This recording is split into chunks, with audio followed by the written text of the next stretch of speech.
देखो तो आज ना हम ना एग्जाम्पल बनाने जा रहे हैं, ठीक है।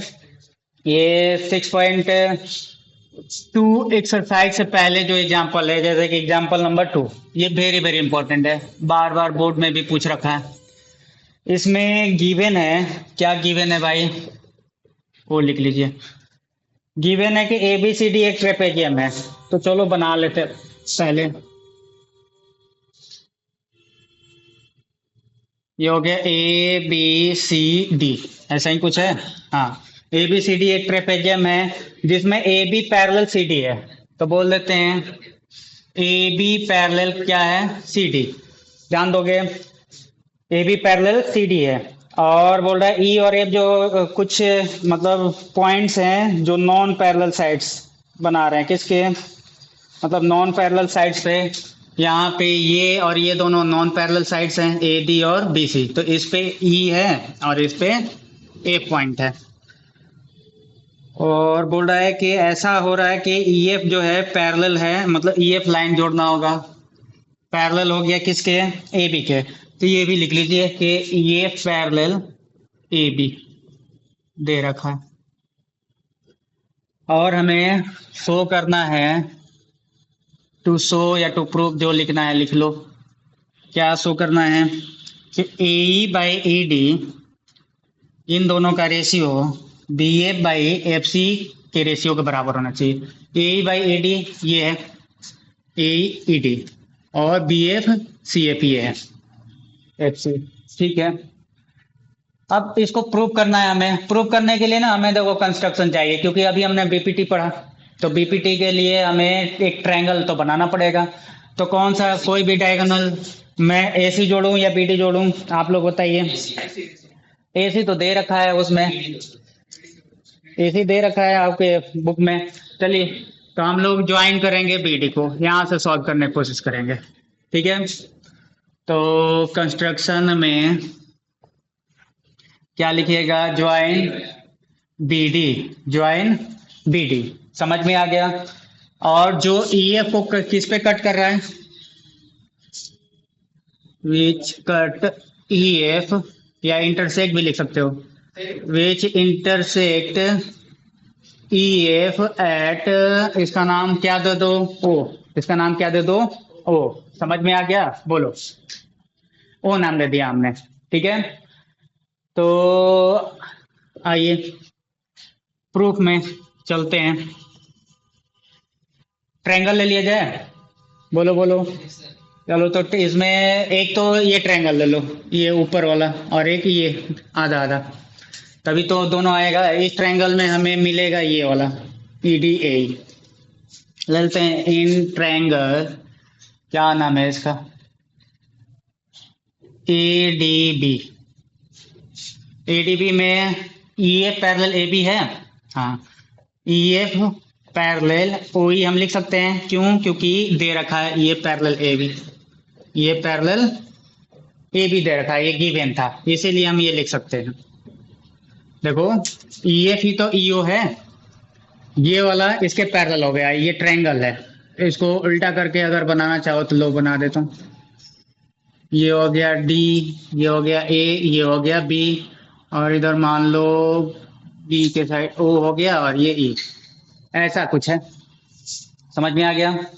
अब ये जब पैरेलल है तो आपको नहीं लग रहा है कि D by A, D by A equal हो जाएगा किसके, O D by O B के, O D by O B के। क्यों, बाई कौन सा थ्योरम, हाँ थ्योरम 1, या फिर आप बाई बीपीटी लिख सकते हैं डायरेक्ट, बेसिक प्रोपोर्शनलिटी थ्योरम से।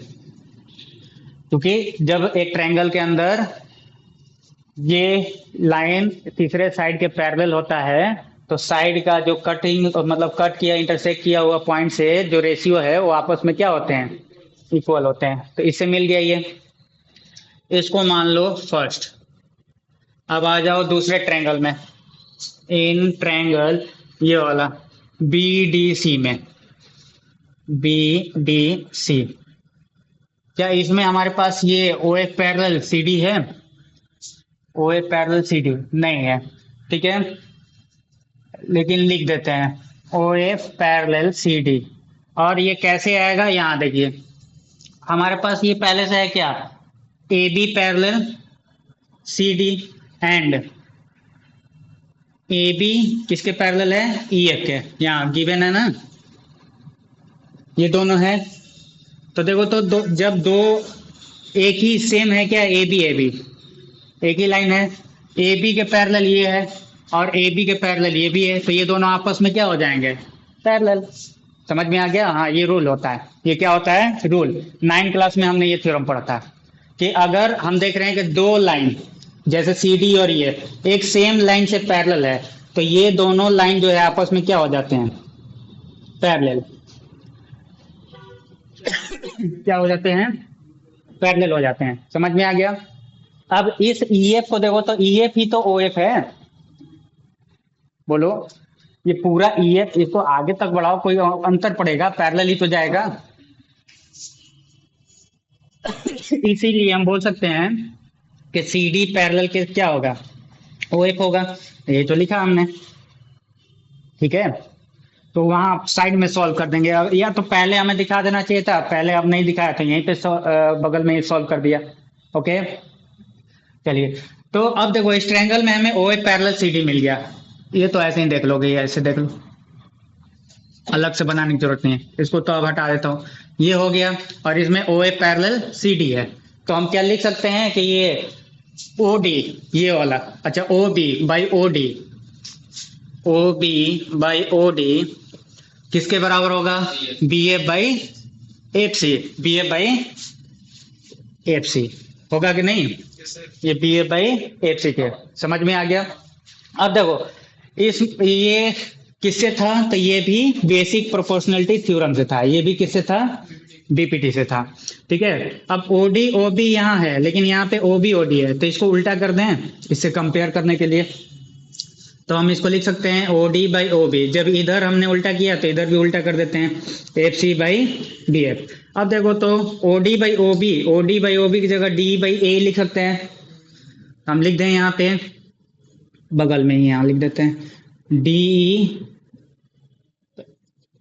लिखो, उसके बाद डी बाई ए दिख रहा है ना उसमें, और ये ओ डी ओ बी की जगह, ओ डी ओ बी की जगह डी बाई ए लिख दिया, और F C by B F, ये अभी नहीं दिख रहा है।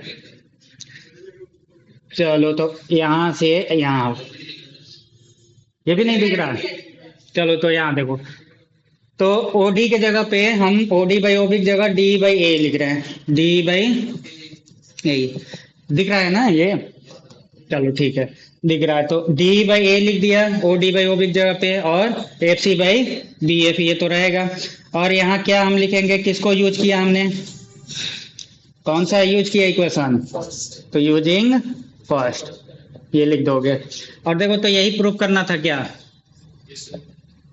प्रूफ में यही है या उल्टा है, हाँ तो इसको उल्टा कर दो। समझ में आ गया। ए क्या,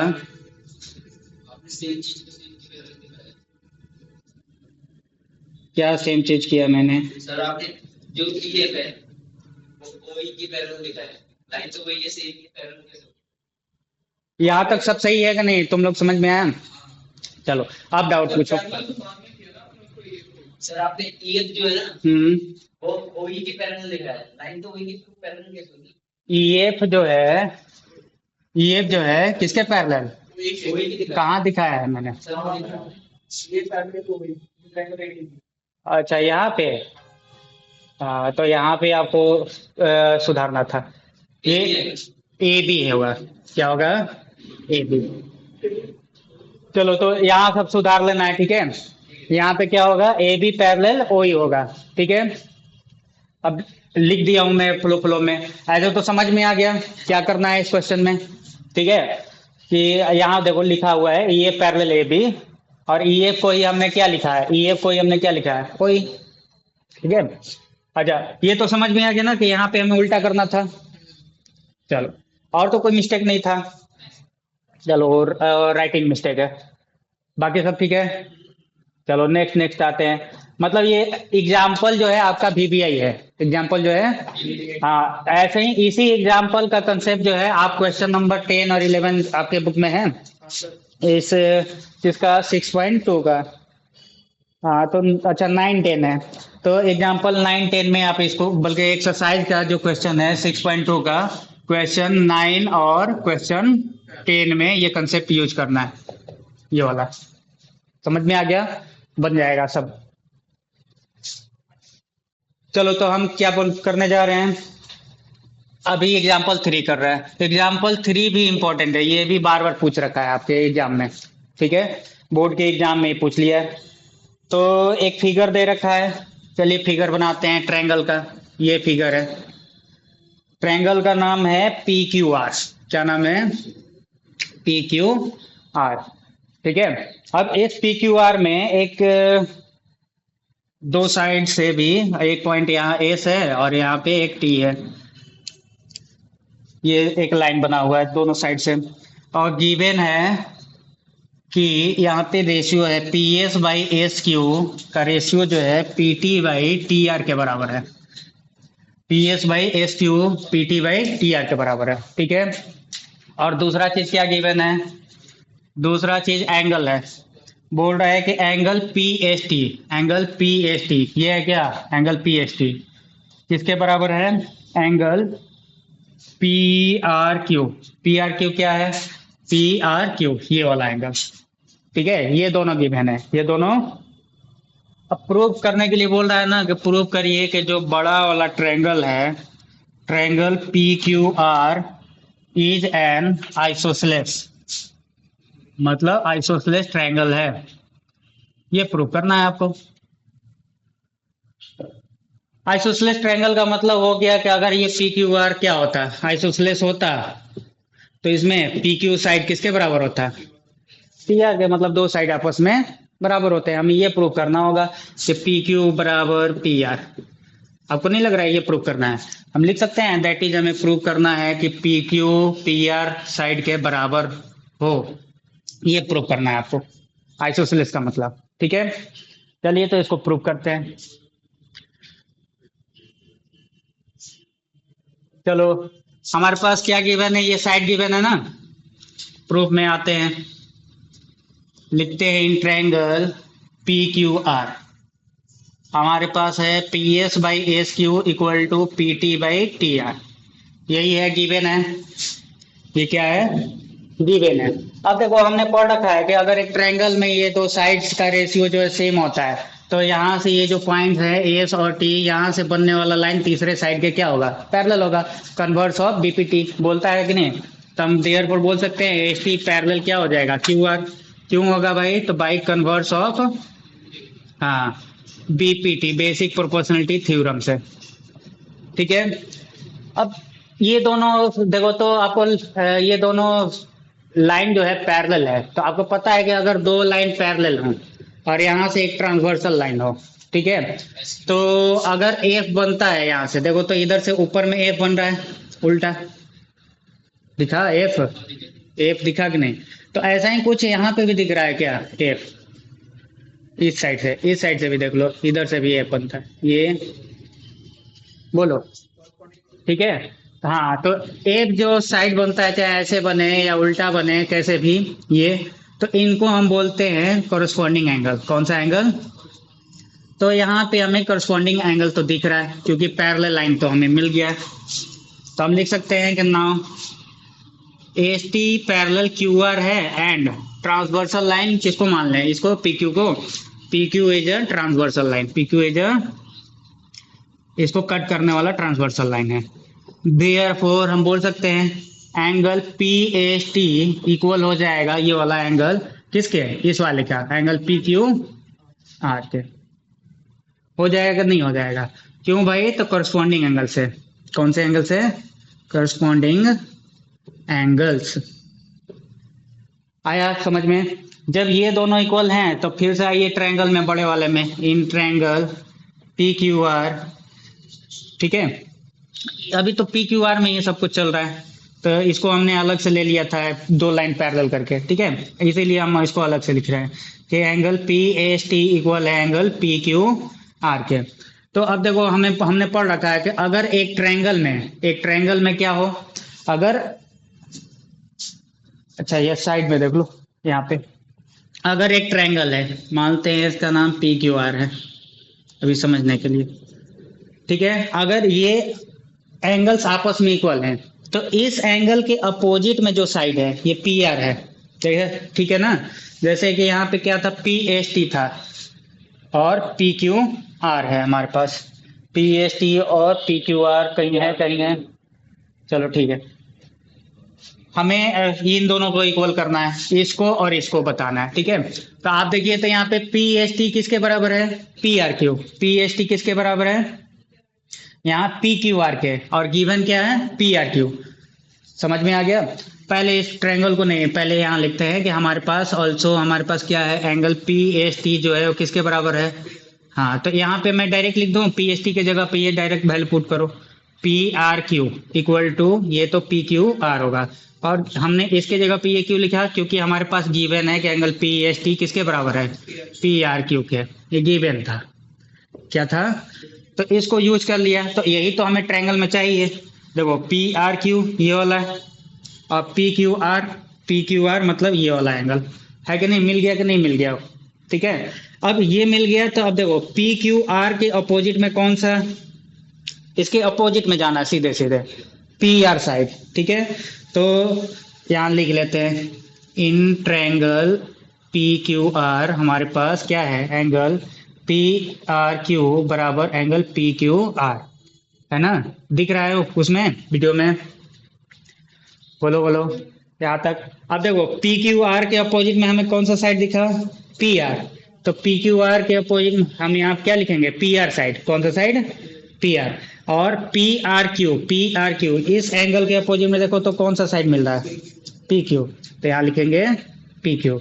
क्यों लिख रहे हैं, क्योंकि हमारे पास ये एक रूल है, हमने 9 क्लास में बचपन से ही पढ़ रखा है ये सब, अब तो बुढ़ापे में आ गए 10 क्लास में, ठीक है। तो देखो क्या बोलते हैं कि अपोजिट साइड्स, कौन से साइड्स, अपोजिट साइड्स हैं ये, देखो अपोजिट में हमने साइड लिया था ना, लेकिन किसके, ये दो इक्वल एंगल के, तो हम लिखते हैं opposite sides of equal angles, आपस में क्या होंगे ये opposite sides, are equal of a triangle, समझ में आया, ये हमने पढ़ रखा है। अब देखो यही तो हमें प्रूव करना था, P Q equal to P R, तो therefore triangle P Q R क्या होगा, लिख दें यहाँ पे, therefore triangle P Q R is an isosceles triangle, proof हो गया, बोलो, दिख रहा है सब कुछ, बोलो बोलो बोलो,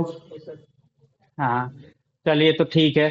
तो ये भी आई है, ये भी क्या है, पूछ भी रखा है, आया समझ में, चलिए इसको यहीं तक रखते हैं।